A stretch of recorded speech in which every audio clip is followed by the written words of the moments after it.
Olá pessoal, essa nossa aula é sobre a parte inicial de equação do segundo grau com uma incógnita. O que vem a ser uma equação do segundo grau com uma incógnita? É toda equação na incógnita x ou qualquer outra letra que pode representá-la, que tenha a forma ax² mais bx mais c igual a zero,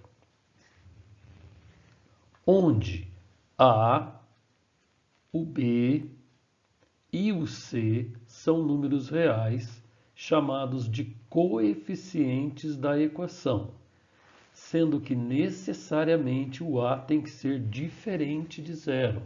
Tem que ser um número real diferente de zero. Por quê? Se o a, que é o coeficiente de x², for igual a zero, eu não tenho o termo x². Reduz-se a uma equação do primeiro grau. Então, o coeficiente a tem que ser necessariamente diferente de zero. O a, nós chamamos de a, sempre o coeficiente do termo em x². A vai ser sempre o coeficiente do termo x². O b será sempre o coeficiente do termo em x. B será sempre o coeficiente do termo em x. E o c será o coeficiente sem a variável, e a gente chama de termo independente de x. Ele não depende de x, então nós chamamos de termo independente da equação. A equação do segundo grau, ela pode ser uma equação completa. Vamos ver o que significa isso. Lembrando sempre que o a será sempre diferente de zero. Quando o b for diferente de zero e o c também for diferente de zero, nós dizemos que a equação é completa. Então vejamos o que significa isso. Por exemplo, 5x² menos 8x mais 3 é igual a zero. É uma equação completa. Por quê? O a vale 5, coeficiente de x², o b vale menos 8, coeficiente de x, e o termo independente c é igual a 3. Então, todos os termos são diferentes de zero. Lembrando que o a necessariamente tem que ser diferente de zero. Então, ela é completa. Ela tem todos os coeficientes diferentes de zero. E ela pode ser também uma equação incompleta. Ela pode ser do segundo grau, mas uma equação incompleta. Vejamos, quando isso vai acontecer? Quando o b for igual a zero ou o c for igual a zero, ou ambos forem iguais a zero.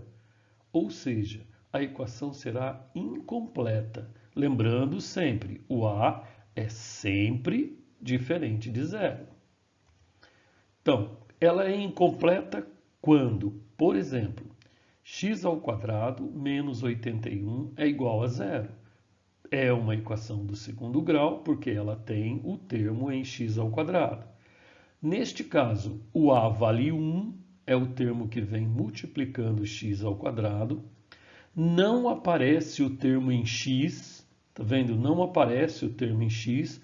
Por quê? Porque o b é igual a zero. B igual a zero vezes x, não aparece o termo em x. E o c, que é o termo independente, vale menos 81. Então, ela é uma equação incompleta. A gente diz assim, ela é incompleta em b, porque ela não tem o termo b. Um outro exemplo, 10x² mais 2x igual a zero.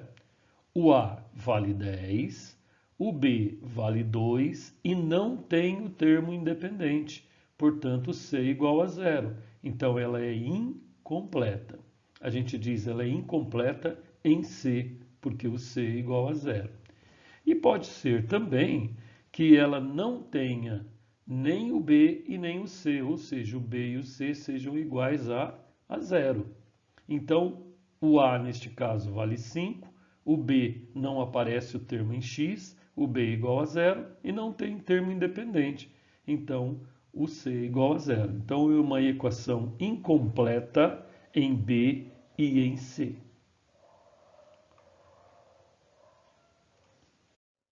Continuando, vocês vão resolver esses dois exercícios. Nessas equações, vocês vão identificar quem é o A, quem é o B e o C, né? E dizer se ela é completa ou incompleta. Então você vai olhar a equação, vai identificar o A, o B e o C e vai completar, vai dizer se ela vai classificar, né? Se ela é completa ou incompleta. Vamos ver só um exemplo, tá? Um exemplo resolvido. Suponha que eu tenha a seguinte equação: 4x² menos 3x menos 4. Quanto valem A, B e C? Vejamos. O A é igual a 4, o B é igual a menos 3 e o C é igual a menos 4. Como a equação tem todos os termos, então ela é uma equação completa, ok? Aqui vocês vão pegar os termos, os coeficientes A igual a 1, B igual a 6 e C igual a 9 e vão montar a equação do segundo grau com esses coeficientes. São 4 exemplos. Vamos ver um resolvido. Exemplo resolvido. Suponha que eu vou montar uma equação do segundo grau onde o A é igual a 2, o B é igual a 3 e o C é igual a menos 5. Como é que vai ficar essa equação? Olha, A é igual a 2, 2x², B igual a 3, então mais 3x, e C igual a menos 5. Ok? Então vocês vão tentar fazer esses exercícios, os dois exemplos aqui resolvidos, para ajudar na resolução. Ok? Então, essa é a parte inicial de equação do segundo grau. Depois nós vamos complementando. Tá bom? Até lá então.